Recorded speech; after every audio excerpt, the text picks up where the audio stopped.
नमस्कार, आप सभी का बहुत बहुत स्वागत है एग्जाम ओरिजिनल्स के यूट्यूब चैनल पर। आज है 28 मई और हम डिस्कस करने जा रहे हैं आज के करंट अफेयर्स। ये सेशन रोज सुबह 10 बजे होता है बट आज नहीं हो पाया था ड्यू टू पावर कट। हमने टेलीग्राम में आपको इन्फॉर्म कर दिया था बट डेली सेम टाइमिंग है, मॉर्निंग में 10 o'clock। ये करंट अफेयर का session Hindi and English medium दोनों के स्टूडेंट्स के अवेलेबल है and for the PDF of this session you can join a Telegram channel. हमारे ये प्लेटफॉर्म पे कुछ कोर्सेस रनिंग है जैसे अर्जेंट बैच है, प्रीलिम्स स्पेसिफिक है, इसके अलावा फाउंडेशन एंड मेंटोरशिप प्रोग्राम है।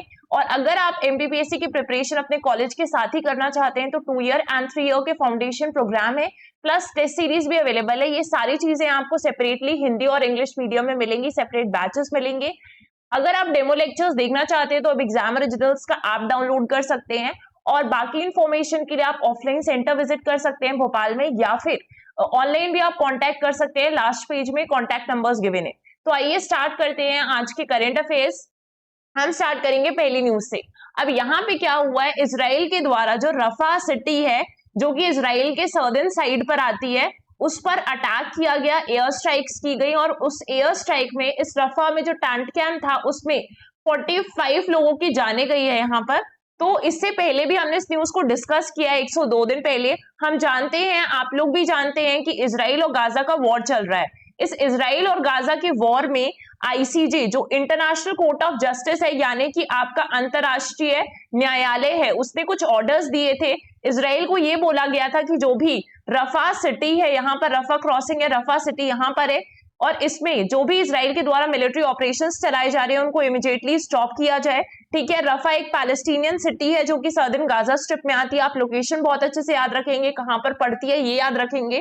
और ये रूलिंग काफी इंपॉर्टेंट भी थी क्योंकि यहाँ पे ये इजराइल पे प्रेशर बनाने वाली थी कि इजराइल किस तरीके से पिछले 7 महीनों से चल रहे वॉर को रोके। ठीक है, दूसरा हमस को भी ये ऑर्डर्स दिए गए थे कि हमस ने जो होस्टेजेस बना रखे हैं, इजराइल के बंधक बना रखे हैं, उनको अनकंडीशनली रिलीज करे।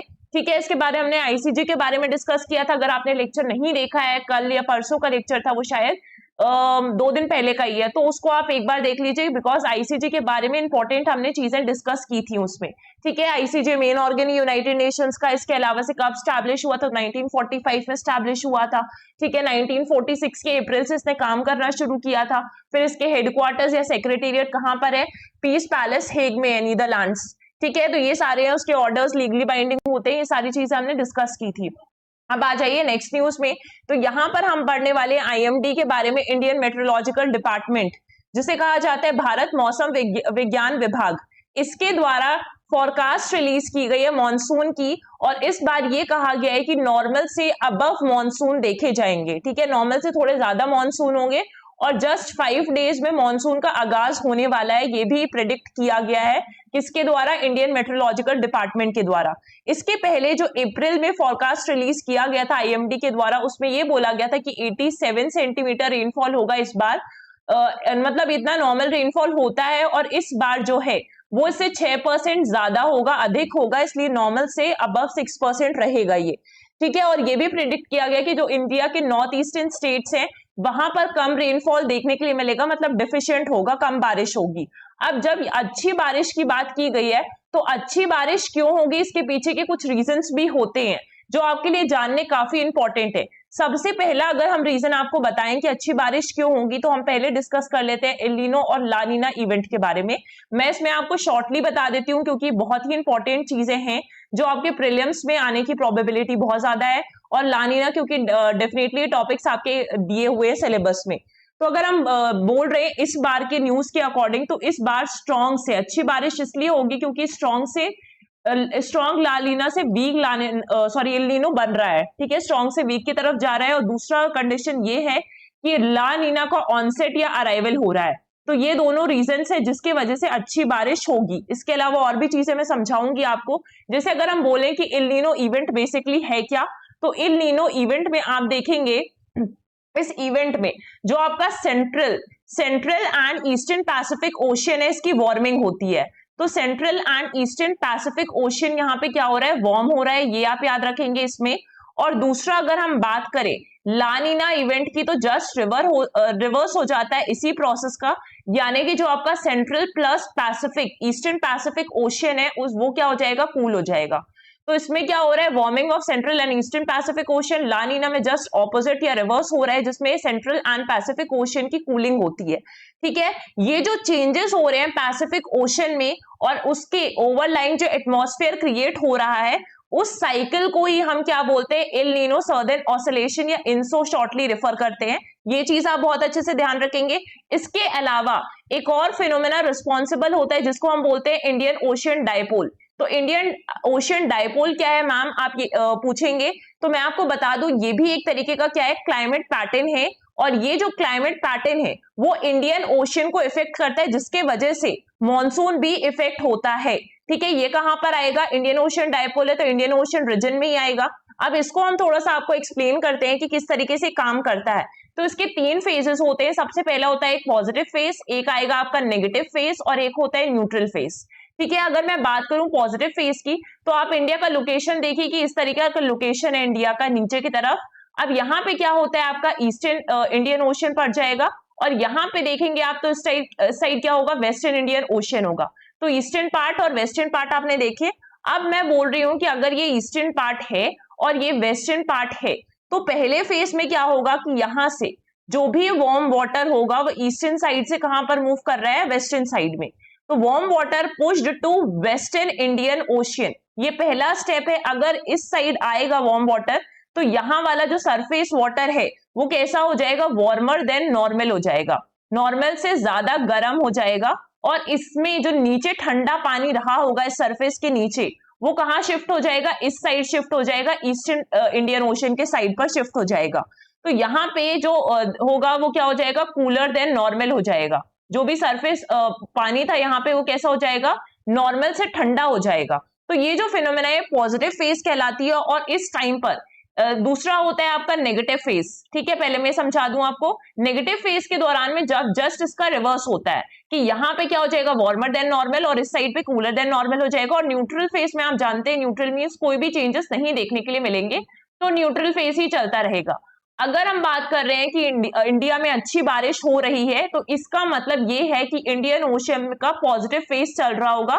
जब इस साइड वेस्टर्न साइड पे क्या होगा, वार्मर देन नॉर्मल होगा, साइड का पानी गर्म होगा, तब क्या होगा, अच्छी बारिश होगी। अब मैं आपको समझाऊंगी भी क्यों अच्छी बारिश होगी। तो ये आपको ध्यान रखना है कि कौन सा फेज है, एल नीनो, ला नीना और आपका इंडियन ओशियन डायपोल, 3 इंपॉर्टेंट फिनोमेनास हैं। इसके बारे में आप डिटेल में भी पढ़ते होंगे अपने सिलेबस में। ठीक है, मैं यहाँ पे आपको इतना समझा रही हूँ। इसके बाद देखिए साउथ वेस्ट मानसून के बारे में। तो साउथ वेस्ट मानसून बेसिकली मैंने आपको 2 से 3 दिन पहले भी समझाया था। यहाँ पर अगर आप देखेंगे ITCZ का पोजीशन जो कि इक्वेटर पर होता है और उसके बाद से उसका नॉर्थवर्ड शिफ्ट होता है, तो इस तरीके से सीजन्स आपके चीजें चेंज होती हैं। ठीक है, प्रेशर क्रिएट होता है। ITCZ बेसिकली एक लो प्रेशर एरिया है। अब जब गर्मी आती है जून के टाइम में, क्या होता है कि सन वर्टिकली ट्रॉपिक ऑफ कैंसर पे शाइन करता है, इस साइड ट्रॉपिक ऑफ कैंसर पे, और जो आपका ITCZ है वो नॉर्थवर्ड शिफ्ट हो जाता है। और अगर ITCZ यहाँ पे है और एक लो प्रेशर एरिया है ये, तो लो प्रेशर एरिया और यहाँ पे क्या होगा, जस्ट उसका ऑपोजिट हाई प्रेशर एरिया होगा। तो हाई प्रेशर एरिया बनने से क्या होता है, जो भी इक्वेटर से विंड्स क्रॉस करके क्या करती है, इस हाई प्रेशर एरिया से कहां पर जाएंगी, नीचे की साइड हाई प्रेशर होगा और नीचे इसके, ठीक है, इक्वेटर की साइड। तो हमेशा कंसंट्रेशन ग्रेडियंट क्या क्रॉस मूवमेंट होता है, तो हाई से कहां पे मूवमेंट होगा, लो पे प्रेशर विंड्स का मूवमेंट होगा। और इसी वजह से क्या होता है, बारिश होती है। क्योंकि यहाँ पे अभी आपने देखा कि अगर पॉजिटिव इंडियन ओशन डायपोल रहेगा तो यहाँ का पानी कैसा रहेगा, वार्म रहेगा। अगर यहाँ का पानी गर्म है तो गर्म पानी में इवेपोरेशन भी ज्यादा होगा, मॉइस्चर ज्यादा उठाएगा, और मॉइस्चर ज्यादा उठेगा तो बारिश भी होगी। तो यही रीजन है कि यहाँ पर आता है इंडो गैंगेटिक प्लेन्स में यही सारी चीजें लिखी है कि 20 से 25 नॉर्थ में क्या होगा, आपका ITCZ शिफ्ट हो जाएगा। फिर इंडो गैंगेटिक प्लेन्स के पास है मॉनसून ट्रफ कैसे बनेगा, 2 ब्रांचेस होते हैं आपके बारिश में, अरेबियन सी ब्रांच होता है और एक आप देख सकते हैं यहाँ पे बे ऑफ बंगाल ब्रांचेस को हमने डिस्कस भी किया था। ठीक है, कि MP में अगर मध्य प्रदेश में बारिश हो रही तो दोनों ब्रांचेस के कारण ही होती है, लेकिन किस ब्रांच से ज्यादा बारिश होती है, किससे कम होती है, ये सारी चीजें हमने देखी थी। ये सारी चीजें आपको हिंदी में मिलेगी। नेक्स्ट न्यूज पे मूव करें तो यहाँ पे पद्मश्री अवार्ड जो विनर है मांझी, उनको 3 मिली है नक्सल से। ठीक है, नक्सलाइट्स और नक्सलिज्म के बारे में हमने पढ़ा है। तो नक्सल्स जो हैं वो छत्तीसगढ़ वाले एरिया में इनको 3 देते हैं। अब ये पर्सनालिटी क्यों इंपॉर्टेंट है, क्योंकि ये पद्मश्री अवार्डी विनर है। ठीक है, इनका नाम क्या है, तो इनका नाम है हेमचंद मांझी। ठीक है, हेमचंद मांझी इनका नाम है। इनको ट्रेडिशनल मेडिसिन प्रैक्टिस करने के लिए पद्मश्री दिया गया था। तो इसलिए इंपॉर्टेंट पर्सनालिटी है, किस लिए दिया गया, कहां से बिलोंग करते हैं, छत्तीसगढ़ से बिलोंग करते हैं, ये चीज आप याद रखेंगे। इनको पॉपुलरली वैद्य राज्य के नाम से भी जाना जाता है। अब इन पे एलिगेशंस लगाई जा रही थी क्योंकि ये जो है वो आमदई घाटी आयरन ओर को कमीशन कर रहे हैं, लेकिन इन्होंने इसलिए नक्सल्स इन पर जो है अटैक कर रहे हैं, हमला करने की सोच रहे हैं, ऐसा थ्रेट्स भी दिए उनको। लेकिन इन्होंने इस चीज को झूठा ठहराया कि जो एलिगेशंस मुझ पर लगाए जा रहे हैं वो गलत हैं और ये चीज एक पद्मश्री अवार्डी को भी सेफ्टी नहीं मिल रही है। तो इसलिए इन्होंने डिसाइड किया है कि वो अपना पद्मश्री क्या करेंगे, लौटा देंगे, ऐसा इन्होंने कहा है। ठीक है, डिस्कसिंग विद हिज फैमिली कि he is decided to return the Padmashri award and discontinuous traditional medicine practice को भी डिसकंटिन्यू कर देंगे। तो पर्सनालिटी आप याद रखेंगे। इसके बाद आप देखिए पद्म अवार्ड की अगर हम बात करें तो सबसे पहले आ जाता है आपका भारत रत्न। ये पद्म अवार्ड्स में नहीं आता है। Bharat Ratna highest civilian honour है इंडिया का। इसके बाद आप देखेंगे कि 3 पद्म अवार्ड्स आते हैं जिसमें सबसे ऊपर होता है पद्म विभूषण, फिर next in chronology Padma Bhushan and third one is Padmashri होता है। तो पद्मश्री आपका तीनों में कैटेगरीज में नीचे आ रहा है। कौन कौन सी चीजों के लिए दिया जाता है, तो पब्लिक सर्विस के लिए दिया जाता है। पब्लिक सर्विस में आपकी कोई भी फील्ड हो सकती है, art, social work, public affairs, science and engineering, trade and industry, medicine, literature and education, sports, civil service, ये सारी फील्ड्स हो सकती हैं। आप ध्यान रखेंगे हर साल अनाउंस किया जाता है रिपब्लिक डे जो कि 26 जनवरी आपका उस दिन। कब से इसकी शुरुआत की गई थी? 1954 में। ठीक है, ये one of the highest civilian honours में काउंट किया जाता है। मैंने आपको चीजें बता दी। यहाँ पे एक्सेप्शनल सर्विस के लिए दिया जाएगा, तीनों कैटेगरीज आप देख सकते हैं। अब यहाँ पे प्राइम मिनिस्टर के द्वारा एक कमिटी फॉर्म की जाती है और वो कमिटी नेम्स फाइनलाइज करती है कि किसको इसको अवार्ड्स दिए जाएंगे। ठीक है, प्राइम मिनिस्टर के द्वारा कमिटी का फॉर्मेशन होता है एंड वही नेम फाइनलाइज भी करती है। लेकिन फाइनल जो अवार्ड्स दिए जाते हैं वो किसके द्वारा दिए जाते हैं? प्रेसिडेंट ऑफ इंडिया के द्वारा, यूजुअली मार्च और अप्रैल में हर साल दिए जाते हैं। तो ये चीज आपको याद रखनी है। जैसे आप इस फोटो में देख सकते हैं कि आपको इसलिए लगाया है फोटो मैंने ताकि यहाँ पर आप देखें कि प्रेसिडेंट दे रहे हैं, प्रेसिडेंट द्रौपदी मुर्मू के द्वारा इनको दिया गया था। और नेम कौन फाइनलाइज कर रहा है? Prime minister. आपकी एमपी के पॉइंट ऑफ व्यू से भी अगर किसी पर्सनालिटी को पद्मश्री मिला है रिसेंट ईयर में, 23 का एग्जाम है, 24 का एग्जाम है, तो 23 में किसको पद्मश्री, 1-2 साल के आप पढ़कर ही जाइए। जैसे इस तरीके से क्वेश्चंस आ जाते हैं आपके जो भी आर्ट से रिलेटेड है यहाँ पे, जैसे Anand Singh Shyam and Dhanaiya Bai are the artist of which of the following. इसके अलावा आपने देखा पद्मश्री भूरी बाई जो है वो किस लिए फेमस है, तो उनका चीज भी याद रखना है, किस लिए फेमस है, कहाँ से बिलोंग करती है, ये सारी चीजें। इसके बाद से नेक्स्ट न्यूज में आएंगे इंपॉर्टेंट पर्सनालिटीज के बारे में।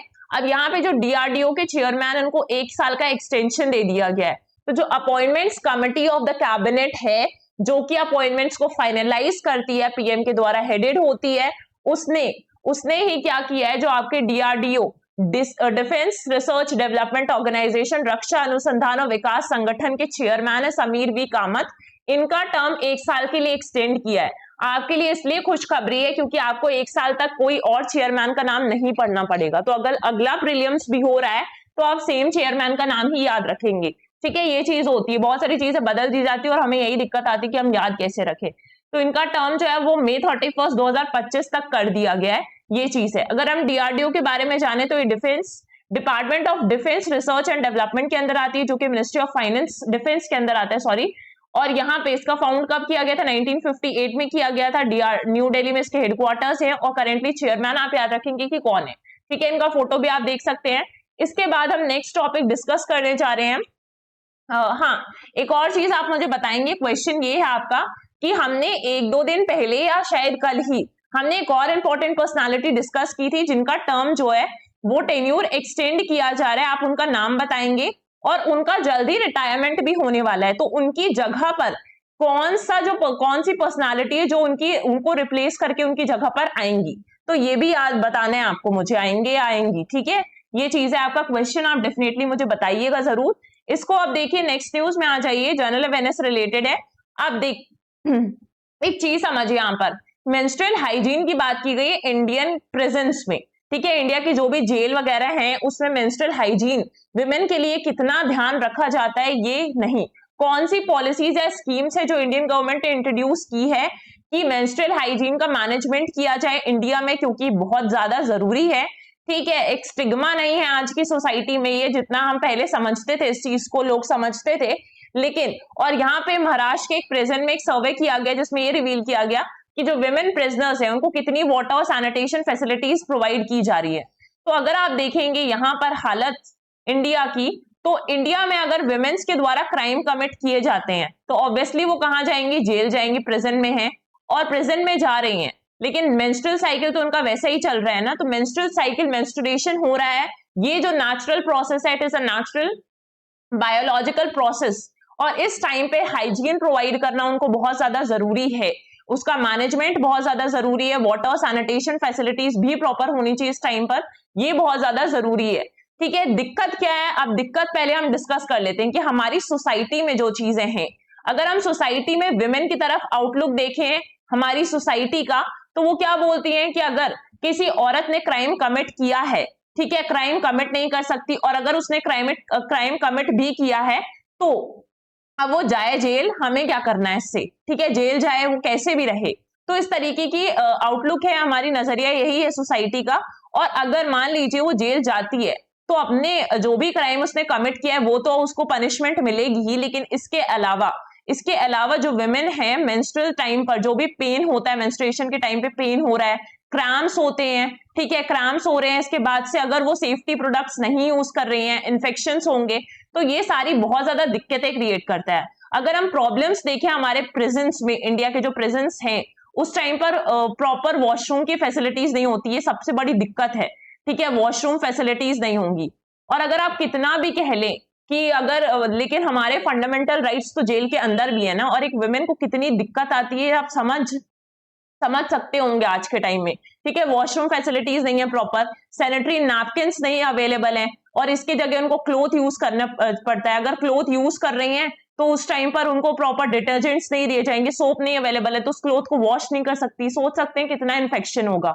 इसके बाद से जो नैपकिन्स प्रोवाइड भी की जा रही है कहीं कहीं पर और दी भी जा रही है तो उसका क्वालिटी काफी खराब है, ठीक है, आप ज्यादा टाइम तक उसके साथ रह नहीं पाएंगे तो भी इन्फेक्शन हो रहा है। तो ये सारी चीजें हैं, ठीक है, हम पहले की सोसाइटी में नहीं रह रहे हैं जहां पर हम बहुत, है ना, जहां पर हम बहुत ज्यादा स्टिग्मा बना कर रखते थे कि ये चीज है, मेल्स डिस्कस नहीं करेंगे, उनके सामने आप डिस्कस नहीं कर सकते इन चीजों को, ठीक है। हम आज की सोसाइटी में रह रहे हैं क्योंकि यही ब्लड है ना, यही ब्लड है, चाहे सोसाइटी इसको कितना भी इम्प्योर कह ले, लेकिन जो बच्चे हो रहे हैं वो उससे ही तो नरिश हो रहे हैं ना, ठीक है, तो कैसे इम्प्योर हो गया ये ब्लड। तो ये सारी चीजें हैं, अगर आप प्रॉब्लम्स देखेंगे तो अगर हम देखें NHS national family health survey, ऐसा नहीं कि सारी चीजें बुरी ही है, अगर हम नेशनल फैमिली हेल्थ सर्वे का डेटा देखें तो काफी इंप्रूवमेंट आया है इंडिया के मेंस्ट्रुअल हाइजीन प्रोवाइड करने में, जहां पर 10 में से 8 महिलाओं को safe menstrual hygiene products provide किए जा रहे हैं या उनके पास अवेलेबल हैं।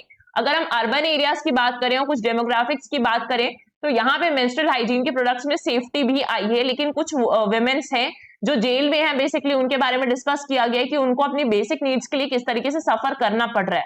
अगर हम नेशनल क्राइम रिकॉर्ड्स ब्यूरो का डेटा देखेंगे तो 23,772 वुमेन्स जो है इंडिया प्रेजेंस में है, और 77% इसमें से जो अपनी रिप्रोडक्टिव एज में है वो रेगुलर मेंस्ट्रुएटर हैं, और इस टाइम पर यही सारी प्रॉब्लम्स मैंने जो आपको बताया है कि ओवर क्राउडिंग भी एग्जिस्ट करती है जेल में, जिसके कारण इनको प्रॉपर फैसिलिटीज नहीं मिल पाती है, और ये चीज देना बहुत बड़ी चीज है कि उनको प्रोवाइड किया जाए, है ना। अगर आप देखेंगे 50 वुमेन जो है सिर्फ 2 टॉयलेट शेयर कर रही हैं, और डेली एक्टिविटीज के लिए आप देख सकते हैं कि कितना गंदे होंगे 2 वॉशरूम्स अगर हैं, प्रॉपर सफाई नहीं हो रही है, प्रॉपर पानी नहीं पहुंच रहा है यहाँ पर, ठीक है, कितना गंदा है, तो इन्फेक्शंस भी होंगे, ठीक है, इंक्लूडिंग एक्सक्रीटिंग के लिए क्लोथ्स वॉश करना है, यूटेंसिल्स वॉश करना है तो उन्हीं 2 वॉशरूम में करना है, तो कितनी बड़ी दिक्कत है। अब यहाँ पे गवर्नमेंट ऑफ इंडिया के द्वारा अगर हम देखें पिछले टाइम में क्या क्या स्टेप्स लिए गए हैं, ठीक है, एक तो ये इंप्रूव करना चाहिए, इसके बाद से एक मेंस्ट्रुअल हाइजीन की यहाँ पे नेशनल मेंस्ट्रुअल हाइजीन पॉलिसी भी आई थी जो मेंस्ट्रुएशन को एक नेचुरल प्रोसेस रिकॉग्नाइज करती है और उनको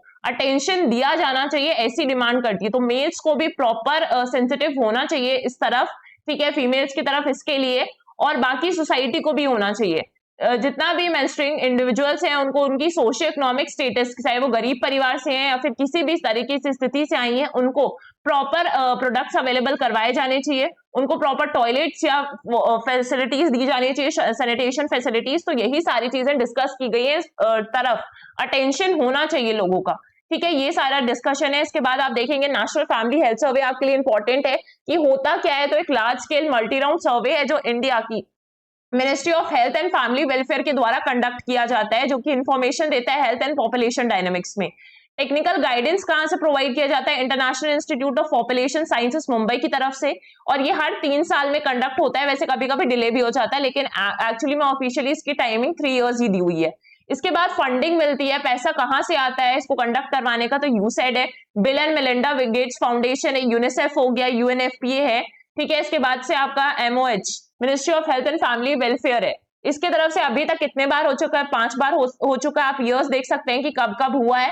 जो नेक्स्ट है वो कब होने वाला है? 2023-24 में कंडक्ट होने वाला है, और इसमें डिस्ट्रिक्ट लेवल पे भी एस्टिमेट्स निकाले जाएंगे। ये चीज इंपॉर्टेंट है, ये एक इंपॉर्टेंट इंडिकेटर है जो ये ट्रैक करता है कि जो इंडिया है वो अपने एसडीजी गोल्स की तरफ से किस तरीके से अग्रसर है। इसमें बहुत सारा डेटा आता है, फर्टिलिटी रेट्स होते हैं आपके, क्या हुआ, मैटरनल मोर्टेलिटी रेट्स होते हैं, दुनिया भर का डेटा कलेक्ट किया जाता है। तो बहुत सारी स्टैटिस्टिक्स होता है इसमें, ठीक है। इसके बाद से नेक्स्ट देख सकते हैं कि जिम्बाब्वे जो है उसने वर्ल्ड की न्यूएस्ट करेंसी इंट्रोड्यूस की है, और उसका नाम क्या है? जिग। तो आप ये याद रखेंगे कि जिग जो न्यूएस्ट करेंसी है वो कौन सी कंट्री के द्वारा इश्यू की गई है? तो जिम्बाब्वे के द्वारा इश्यू की गई, जो कि एक अफ्रीकन कंट्री है, जिसको जिम्बाब्वे गोल्ड भी कहा जा रहा है, ठीक है। ZI जिम्बाब्वे को रिप्रेजेंट करता है और G फॉर गोल्ड को रिप्रेजेंट करता है। अब यहाँ पे न्यू करेंसी का इंट्रोडक्शन क्यों किया जाता है? तो उसके पीछे भी रीजंस होते हैं, ऐसा नहीं कि हमारा शौक है बस इश्यू कर लिया। तो यहाँ पे क्या होता है आपका कुछ इकोनॉमिक रीजंस होते हैं। अगर हम इकोनॉमिक रीजंस की बात करें तो पहला इकोनॉमिक रीजन आप देखेंगे हाइपर इन्फ्लेशन हो गया है, जरूरत से ज्यादा महंगाई हो गई है। कब होगा महंगाई? मान लीजिए कि 1 kg आप केला लेने गए हैं, ठीक है, बनाना लेने गए हैं, और वो पहले 50 रुपए का बनाना मिल रहा था 1 kg, लेकिन अब वो 2000 रुपए का मिलने लगता है। तो यहाँ पे क्या हुआ कि सेम प्रोडक्ट खरीदने के लिए, सेम क्वांटिटी खरीदने के लिए आपको ज्यादा पैसे देने पड़ रहे हैं। इसका मतलब क्या हो रहा है? यहाँ पे डेप्रिसिएशन हुआ है करेंसी का, ठीक है, डिवैल्यूएशन हुआ है। और अगर इस तरीके से डेप्रिशिएट या डिवैल्यू हो रही है करेंसी, तो इसको ठीक करने के लिए नई करेंसी इंट्रोड्यूस की जाएगी, है ना, ताकि उसमें हमें कम पैसे देने पड़े और प्रोडक्ट भी मिल जाए। तो इस तरीके से रीसेट किया जाता है इन्फ्लेशन को, या फिर इंटरनेशनल ट्रस्ट भी गेन किया जाता है। अगर ऐसी कंडीशन आ गई तो आपकी इंटरनेशनल इमेज भी खराब होगी, कोई ट्रेड नहीं करना चाहेगा यहाँ पर। तो इसलिए ये चीज की जाती है। इकोनॉमिक रीजन हो गया, पॉलिटिकल मोटिव्स भी होते हैं। तो पॉलिटिकल रीजंस भी यही है कि एक नया मॉनेटरी यूनियन अगर किसी देश को ज्वाइन करना है तो अपनी कंट्री को रिप्लेस कर देता है, चेंज कर देता है, ठीक है। अगर एक कंट्री इंट्रोड्यूस करना चाहती है कि एग्जिस्टिंग जो भी करेंसी थी वो स्टेबल नहीं थी और वो इकोनॉमी की नीड को मीट नहीं कर रही है, अर्थव्यवस्था की नीड्स को मीट नहीं कर रही है, तो नया करेंसी इंट्रोड्यूस कर दिया जाता है ताकि मॉनेटरी सिचुएशंस जो है वो ज्यादा स्टेबल हो जाए। तो ये रीजंस होते हैं, ऐसे ही नहीं चेंज किया जाता है। इसके बाद नेक्स्ट न्यूज अगर आप देखेंगे तो मुंबई अहमदाबाद बुलेट ट्रेन है, और यहाँ पे 394 मीटर लंबी सुरंग की खुदाई पूरी हो गई है। तो यहाँ पे आपने इसके बारे में पढ़ चुका है कि मुंबई अहमदाबाद रेल सॉरी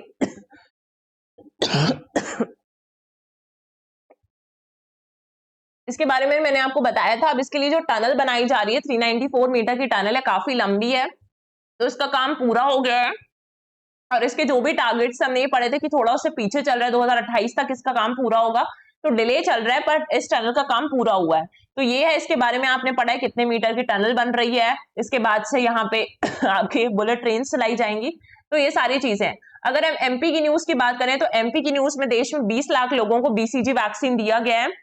ये इंपॉर्टेंट है कि बीसीजी वैक्सीन किस किस को दिया गया है, और एमपी इसमें टॉप में है, ठीक है। यहाँ पे देखेंगे दूसरी बीमारियों के संक्रमण में सुरक्षा प्रदान करता है, मध्य प्रदेश देश में नया रिकॉर्ड कायम कर रहा है, जिसके हिसाब से यहाँ पे आप देखेंगे इतने सारे लोगों को वैक्सीन लगाई गई। पूरे देश भर में 20 लाख लोगों को वैक्सीन लगाई गई, और उसमें से 10 लाख वैक्सीन अकेले मध्य प्रदेश में लगाई गई है।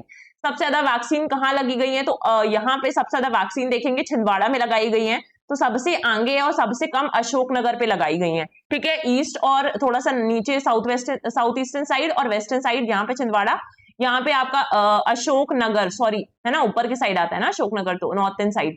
तो ऐसे यहाँ पर आप इस तरीके से याद रख सकते हैं। जो पूरा पन्ना, मुरैना, सतना जैसे छोटे जिले हैं वहां पर भी, भोपाल में कम वैक्सीनेशन हुआ है, लेकिन भोपाल से ज्यादा वैक्सीनेशन इन जिलों में हुआ है। अगर हम बात करें बीसीजी वैक्सीन का, तो बैसिलस कैलमेट गिरेन वैक्सीन जो कि ट्यूबरक्लोसिस के लिए दी जाती है, ठीक है, माइकोबैक्टीरियल इन्फेक्शंस को कवर करती है ये। और हमने टीबी के बारे में पढ़ा भी हुआ है कि टीबी होता है, एक्स्ट्रा पल्मोनरी टीबी हो गया, नॉर्मल टीबी होता है, तो ये सारी चीजें पढ़ी हैं। फिर first line drugs, second line drugs, तो आप इसको एक बार रिवाइज कर लीजिएगा। अब ये फर्स्ट एडमिनिस्टर करना चालू की गई थी, कब की गई थी? तो 1921 में की गई थी। इसके अलावा नेक्स्ट न्यूज में आ जाए एमपी की रिलेटेड न्यूज, तो मध्य प्रदेश लोक सेवा आयोग ने सहायक प्राध्यापक, स्पोर्ट्स ऑफिसर और लाइब्रेरियन भर्ती परीक्षा के लिए नोटिस जारी किया है और इसमें काफी सारी वैकेंसीज निकाली गई हैं इस बार। तो 3 साल बाद हो रहा है, 3 बार ये परीक्षा स्थगित कर चुके हैं, ठीक है, उसके बाद से अभी आया है। तो अगर आपके कोई है जान पहचान में तो आप उनको इन्फॉर्म कर सकते हैं कैसी चीज आ गई। वैसे उनको पता ही होगा, ऑब्वियसली सब इतना कनेक्टेड होते हैं सोशल मीडिया वगैरह से, तो सारी चीजें अवेयर होते हैं इसके बारे में, एग्जाम के बारे में। लेकिन हाँ, अगर आप किसी को अवेयर करना सकते हैं तो कर सकते हैं। सहायक प्राध्यापक के 8 विषयों के लिए परीक्षा होने वाली है, तो जो भी एग्जाम रिलेटेड इन्फॉर्मेशन है वो भी आपको यहाँ से मिल जाती है। हम कल के कमेंट्स डिस्कस कर लेते हैं, जो भी आपके क्वेश्चंस है या आंसर्स दिए हैं आपने, वो सारी चीजें देख लेते हैं एक बार जल्दी से, फिर हम ये सेशन ओवर करेंगे। तो यहाँ पे कुणाल के आंसर्स हैं, भव्या के आंसर्स हैं। तो मैंने पूछा था नेशनल डिजास्टर मैनेजमेंट एक्ट, इसका डेट पूछा था और ईयर पूछा था, तो इस हिसाब से 23 दिसंबर को होता है। भव्या ने आंसर किया हुआ है और 2005 में होता है। कुणाल ने भी इसका आंसर दिया हुआ है, very nice both of you. इसके बाद पीएम जनमन योजना बताया है कुणाल ने कि इसकी नोडल मिनिस्ट्री कौन सी, मिनिस्ट्री ऑफ ट्राइबल अफेयर्स है, तो MOTA इसका नोडल मिनिस्ट्री है। एमपी का ट्राइबल पॉपुलेशन बताया है, फिगर बताया इन्होंने कि 1,53,000 है, ठीक है, इस तरीके से पॉपुलेशन। लेकिन आपको ये याद रखना है कि अगर मैं बात करूं यहाँ पे फिगर्स की, तो फिगर्स तो मुझे खुद ही नहीं याद रहते हैं यार, लेकिन अगर आप याद रख रहे हैं तो परसेंटेज आप जरूर याद रखें कि जैसे इंडिया में 8.6% पे पॉपुलेशन है, तो एमपी में कितना परसेंटेज पॉपुलेशन है ये आप मुझे बताइएगा, ठीक है। ऐसे फिगर्स आप खुद भी याद रखिएगा अगर नहीं भी बता रहे हैं तो। इसके अलावा आपने बोला है कुणाल की साइक्लोन्स की लिस्ट देने के लिए, ठीक है, मैं आज रात तक ट्राई करती हूँ कि साइक्लोन्स की लिस्ट जो मैंने बोला था कि अरेबियन सी और बे ऑफ बंगाल में कौन से आते हैं, तो मैं प्रोवाइड कर दूंगी आज रात तक, डेफिनेटली ट्राई करूंगी, करना ही है ये। और इसके बाद भव्या के क्वेश्चन हैं कि मैम एमपी में टोटल टाइगर रिजर्व 7 है या 8, इसको हम देख लेते हैं। और रिसेंट पूछा है इंडिया में राजस्थान वाला है या एमपी वाला है, तो देखिए मैंने जहां से लेटेस्ट पढ़ा हुआ है ना, इसके हिसाब से अगर मैं आपका डाउट क्लियर करूं तो यहाँ पे मैं बोलूंगी आपको कि जो लेटेस्ट डेटा है उसके हिसाब से अगर आप देखेंगे, मैंने एनटीसीए की ऑफिशियल वेबसाइट से पढ़ा हुआ है ये, ठीक है। एनटीसी का ऑफिशियल वेबसाइट जो है वो ये बोलता है कि जो 54th टाइगर रिजर्व है, इसके पहले शायद उल्टा बताया था मैंने, एक बार आप कंफर्म कर लीजिएगा कि पहले लेक्चर में क्या बताया था, लेकिन ये तो आप यही याद रखिएगा। जो वीरांगना आपका टाइगर दुर्गावती टाइगर रिजर्व है एमपी में 54th है, ठीक है, 2023 में इसको भी नोटिफाई किया गया। और जो 55th दिखा रहे हैं एनटीसीए की वो ऑफिशियल वेबसाइट जो नेशनल टाइगर कंजर्वेशन अथॉरिटी है, इसके हिसाब से जो ढोलपुर करौली है आपका राजस्थान में, वो क्या है आपका 55th है। तो टोटल 55 टाइगर रिजर्व है। अगर मैं एमपी के डाउट्स आपके क्लियर कर देती हूँ यहाँ पर कि कितने हैं, तो हम काउंट कर लेते हैं इसको। देखिए सबसे पहले अगर हम नीचे से स्टार्ट करें तो सतपुरा टाइगर रिजर्व है, जो कि आपका कहाँ पे पड़ता है, नर्मदापुरम में पड़ता है, तो यहाँ पे हो गया आपका सतपुरा टाइगर रिजर्व, ये पहला हो गया, ठीक है, एक। दूसरा आ जाता है आपका पेंच टाइगर रिजर्व, जो छिंदवाड़ा और बैतूल वाले, छिंदवाड़ा वाले एरिया में पड़ता है, छिंदवाड़ा एंड सिवनी में, तो यहाँ पे हो गया ये आपका सेकेंड टाइगर रिजर्व। इसके अलावा अगर आप देखेंगे तीसरा है कान्हा टाइगर रिजर्व, जो मंडला एंड डोरी वाले पार्ट में है, तो थर्ड टाइगर रिजर्व हो गया। इसके अलावा और कौन सा टाइगर रिजर्व इस साइड पर, उमरिया में आता है आपका बांधवगढ़ टाइगर रिजर्व, फोर्थ हो गया। अब यहाँ पे जाएंगे तो सीधी एंड सिंगरौली वाले पार्ट में आता है आपका संजय दुबरी टाइगर रिजर्व। इसके बाद आता है पन्ना और छतरपुर वाले एरिया में आपका टाइगर रिजर्व, एक और पन्ना टाइगर रिजर्व, ठीक है, तो ये हो गए आपके 6 टाइगर रिजर्व्स। इसके अलावा अगर आप देखेंगे नया वाला जो नोटिफाई किया गया है, जो आपके कौन कौन से एरियाज दमोह, सागर और नरसिंहपुर वाले एरिया में है, तो ये हो गया आपका वीरांगना दुर्गावती टाइगर रिजर्व, जो कि 7th है, ठीक है। तो इस हिसाब से और एक और है जो आपका रातापानी वाइल्ड लाइफ सेंचुरी है ना, वो भी तो आपका टाइगर रिजर्व है, और ये कहां पर है, रायसेन वाले एरिया में है, तो ये एक्चुअली में वाइल्ड लाइफ सेंचुरी है। तो अगर आपसे पूछा जाए कि टोटल टाइगर रिजर्व्स कितने हैं, तो 8 हैं इस हिसाब से, 7 तो यही वाले हो गए और ये एक 8। अगर आपसे पूछा जाए ऐसे कितने नेशनल पार्क्स हैं जो टाइगर रिजर्व्स है, तो नेशनल पार्क्स में से अगर आप टाइगर रिजर्व की संख्या देखेंगे तो 7 है ये वाला। ये एक लौती वाइल्ड लाइफ सेंचुरी है एमपी में जिसको टाइगर रिजर्व नोटिफाई किया गया, तो रातापानी वाइल्ड लाइफ सेंचुरी जिसको टाइगर रिजर्व बनाया गया है। तो ऐसे टोटल 8 टाइगर रिजर्व है, बट ऐसे क्लियर डिमार्केशन देखेंगे तो इस हिसाब से आपका, आई होप आपका डाउट क्लियर हुआ हो। इसके अलावा अगर आपको फिर भी क्वेश्चन है तो आप डेफिनेटली मुझसे पूछ सकते हैं। आज के सेशन में बस इतना ही। Thank you everyone and have a nice day.